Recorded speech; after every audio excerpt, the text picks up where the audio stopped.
नमस्कार दोस्तों, उषा की आवाज चैनल में आप सभी का स्वागत है। हमारी आज की कहानी है मर्यादा। मंजू की अभी नई नई शादी हुई थी। वह अभी परिवार के लोगों को जानने समझने की कोशिश कर रही थी।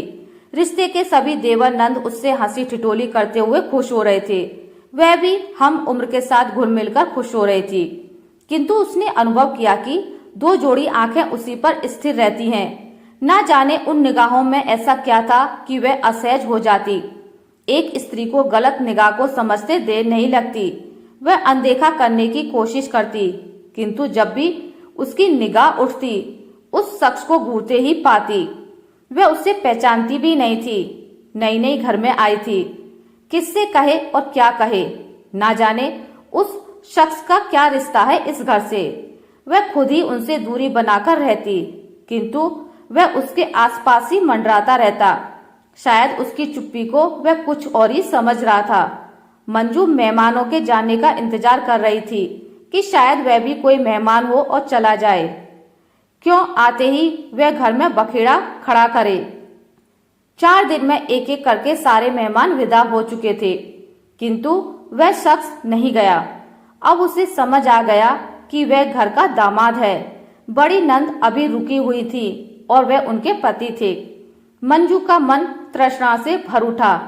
कोई अपने घर की महिला से ही ऐसी बदतमीजी कर सकता है, जबकि उसकी पत्नी उसके साथ ही हो, और वह भी अपनी ससुराल में। अब घर में सबके जाने से खालीपन हो गया था और उसकी चुप्पी से उसकी हिम्मत बढ़ने लगी। एकांत पाकर उसे गलत तरीके से छूने की कोशिश करने लगा और गंदे मजाक भी करता।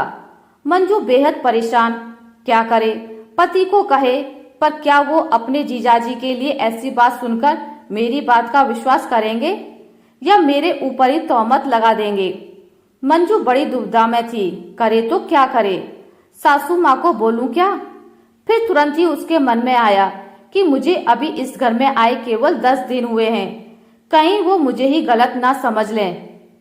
एक दिन वह नीचे काम करके जीना चढ़कर अपने कमरे की ओर जा रही थी कि वहीं गैलरी में खड़े जीजाजी ने उसका हाथ पकड़ लिया और बोले, कभी हमसे भी प्यार से बात कर लिया करो, दूर क्यों भागती रहती हो। गुस्से में उसने हाथ छुड़ाकर उन्हें क्रोधित निगाह से देखा और लगभग दौड़ती हुई अपने कमरे में गई। घबराहट से उसकी सांस फूल रही थी। उसे पता नहीं था कि कमरे में उसका पति अनमोल लेटा हुआ है। उसे इस तरह घबराया देख वह उसके पास उठकर आया और बोला, क्या हुआ मंजू, तुम इस तरह घबराई हुई क्यों हो। वह उसे देख उसके सीने से लग बुरी तरह रो पड़ी। थोड़ा शांत होने पर उसने पहले दिन से लेकर आज तक की पूरी बात बताई। वह बोला, तुम इतनी परेशान होती रही और मुझे बताया क्यों नहीं। मेरी समझ में नहीं आ रहा था कि किससे बताऊं। क्या तुम मेरी बात का विश्वास करते। एक बार तो यह सुनकर अनमोल भी चुप हो गया। शायद नहीं, मंजू सही कह रही है कि औरतों को ही गलत ठहरा दिया जाता है। और मंजू तो अभी इस घर के लिए नई थी। जीजाजी तो 5 साल से इस घर में आ जा रहे हैं। कौन उसकी बात पर विश्वास करता। मंजू, दीदी 2-4 दिन बाद जाने वाली हैं, तो तुम थोड़ा संभल कर दूरी बनाकर समय निकाल लो। वह कुछ ना बोली। दूसरे दिन शाम को घूमने जाने का कार्यक्रम था। सब तैयार हो रहे थे कि बाहर ही खाना खाकर आएंगे। मंजू भी तैयार हुई। तभी अनमोल बोला, मंजू, क्या तुम मुझे 1 कप चाय बना दोगी, थोड़ा सिर भारी हो रहा है। जी अभी लाई, कहकर वह तुरंत किचन में गई और चाय बनाने लगी।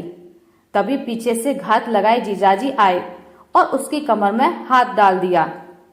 वह पीछे मुड़ी और एक जोरदार थप्पड़ उसके गाल पर मार दिया और चीखकर बोली, जीजाजी, हर रिश्ते की एक मर्यादा होती है जिसे आज आपने पार कर दिया।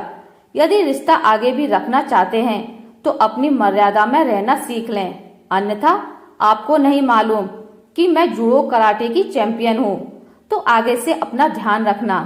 आगे आप नहीं माने तो धूल चटा दूंगी। मेरी इतने दिनों की चुप्पी को आपने गलत ले लिया, शायद मेरी सहमति समझी, किंतु मैं तो आपकी इज्जत का ख्याल कर रही थी। आज वह सीमा रेखा खत्म हुई और आप मेरे क्रोध का शिकार बने। आगे आपकी इच्छा है, आप कैसा रिश्ता निभाना चाहते हैं।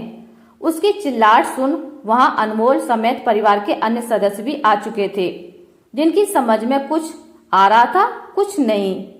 मंजू क्रोध से कांप रही थी। अनमोल उसे बाहर ले गया, शांत कराया, फिर आकर परिवार वालों को पूरी बात बताई। सब सुनकर हक्के बक्के रह गए। जीजाजी शर्म से गर्दन नहीं उठा पा रहे थे।